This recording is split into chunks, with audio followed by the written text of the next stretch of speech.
এই মজলিসে যদি এখন বলি হাত তুলে দেখান কোন বাপের বেটা, কোন মায়ের পুত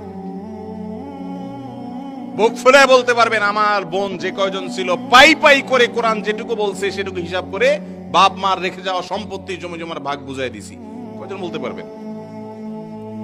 বলেন কি হবে ভালো মানুষ সাইজা, কি হবে ওয়াজ শুনে রাত ভরে? কোনো লাভ হবে? আপনি বোনের হক নষ্ট করছেন। বোনরা চায় না, মুখ ফুটে বলে না। কেন বলে না? সম্পর্ক নষ্ট হয়ে যাবে। বাপের ভিটায় আর দাঁড়ানো যাবে না। বাপের ভিটার প্রতি একটা মায়া আছে, ছোটবেলায় বড় হয়েছে, ভাইয়ের সাথে রেশারেশি করলে ওখানে আর যাওয়া যাবে না, এই ভয়ে বোন বলে না। ঠিক না বে ঠিক? আবার একটা মিথ্যা ফতোয়া আমাদের দেশে জারি করে দিছে কে বা কারা, সব পুরুষরাই করছে, আমরা পুরুষরাই কুকাম করছি। অনেক এলাকায় বলে বাপের বাড়ির সম্পদ মেয়েরা নিলে উন্নতি হয় না। শুনছেন না শুনেন না আপনারা? ফতুয়া চিন্তা করেন, একই বাবার সম্পত্তি ছেলে নিলে তার উন্নতি হবে কিন্তু মেয়ে নিলে তার উন্নতি হবে না। বাহ, কি সুবিধাবাদী মাসালা দেখছেন?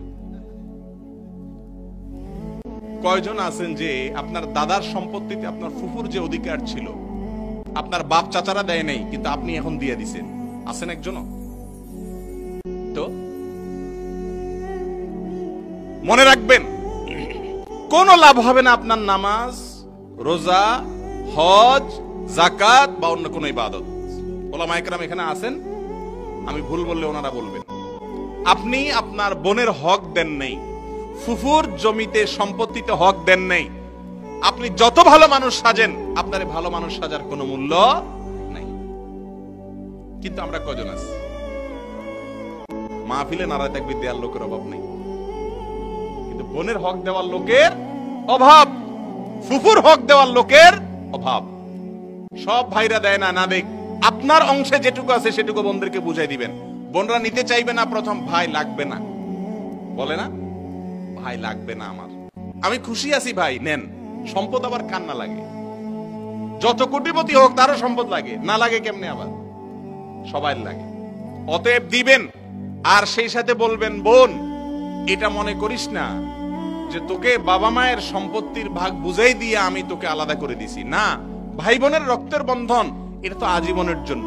আমার উপর ইসলাম ফরজ করেছে তোমার সাথে রক্তের বন্ধন ঠিক রাখার জন্য। সম্পত্তি বুঝে নাও সেটা ভিন্ন জিনিস, এটা তোমার হক, কিন্তু ভাই হিসেবে আমার কাছে ভাগিনাদেরকে নিয়ে ভাগ্নেদেরকে নিয়ে চিরজীবন আসবা, আমি যাব, আমাদের বন্ধন কোনোদিন ছুটবে না, তুমি সেই চিন্তা করিও না। সম্পদ নাও কিন্তু আমাদের সম্পর্ক ঠিক থাকবে। এরকম ভাই যদি হইতে পারেন, এ হলো সাচ্চা মুসলমান ভাই। এখন 2 নম্বর আর বেজাল মুসলমানে ভরে গেছে দুনিয়াটা। ঠিক না বে ঠিক? তিতা লাগতেছে, বেশি তিতা লাগতেছে। মজার মজার ওয়াজ করলে, মিষ্টি মিষ্টি ওয়াজ করলে ভালো লাগে, এগুলো তো সব তিতা, অ্যান্টিবায়োটিক। এই ডোজগুলা কন্ট্রোল করা কঠিন। কিন্তু ভাইরা আমার, একজন মানুষ, একজন বলতেছে বোন নাই, বোন নাই, মেয়ে হবে ইনশাআল্লাহ,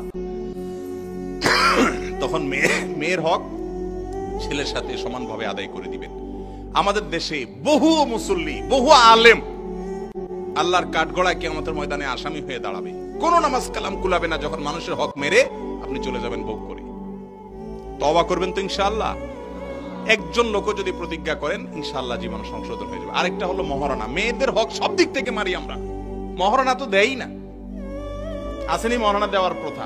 খুব কম, খুব রেয়ার। আমি আমার স্ত্রীর মহারণা একবারে পরিপূর্ণ একসাথে দিয়ে দিছি আলহামদুলিল্লাহ। মহারণা ধরে এত লম্বা ফিগার, এত বড় অ্যামাউন্ট ধরে যে ওরে পাড়া দিলেও ওর অর্ধেক বের হবে না। ঠিক না বে ঠিক? আপনাদের এদিকে আছে কিনা জানি না, ছেলেরে মুখে একটা রুমাল দিয়ে রাখে এভাবে, আসেনি কোথাও কোথাও? এই রুমালের মানে বুঝেন?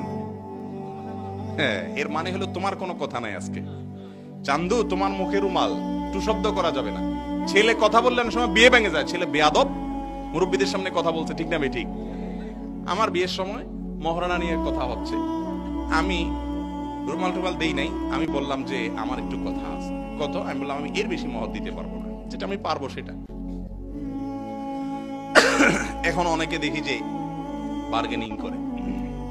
আমার একজন মুরব্বী আমার পক্ষের, উনিও বলতেছে আরে বাবা বাড়াবাড়ি করিও না তো। আমি বললাম যে বাবা মহরটা কি আপনি দিবেন না আমি দেব? মহরটা কে দিবে? আমি দেব, মোহরটা আমার দিতে হবে, তাহলে এখানে আপনার বলার অধিকার কি? মুখে রুমাল দিয়ে বসাইতে, বাবা তুই চুপ থাক। আরে সে মোহর দিবে, সে চুপ থাকলে হবে কেমনে? আপনি কথা বললে হবে? আপনি 10 লাখ লেখা তো ধুয়ে গেলেন, সে তো আল্লাহর কাঠগড়ার আসামি হয়ে গেল, না দিলে কিয়ামতের দিন ঝুলবে। প্রিয় ভাইরা আমার, অতএব স্ত্রীর মহারণা যারা পরিশোধ করেন নাই, যে পরিশোধ করে মনে করেন যে আরে স্ত্রী তো আমরাই তো, ঠিক না ঠিক? বিয়ের রাত্রে অনেক বেহায়া আবার মাপ চায়, বলে যে দেখো এই যে ব্যবসা বাণিজ্য শুরু করব, দেশ বিদেশ যাব, কত টাকা চলে আসবে, সব তো তোমারই। বউ বোকা শোকা থাকে, সে বলে না কি যে বলেন আপনি, কি করবো আমি ওসব টাকা পয়সা দিয়ে, আপনি হইলে আমার চলবে, আর কিছু লাগবে না।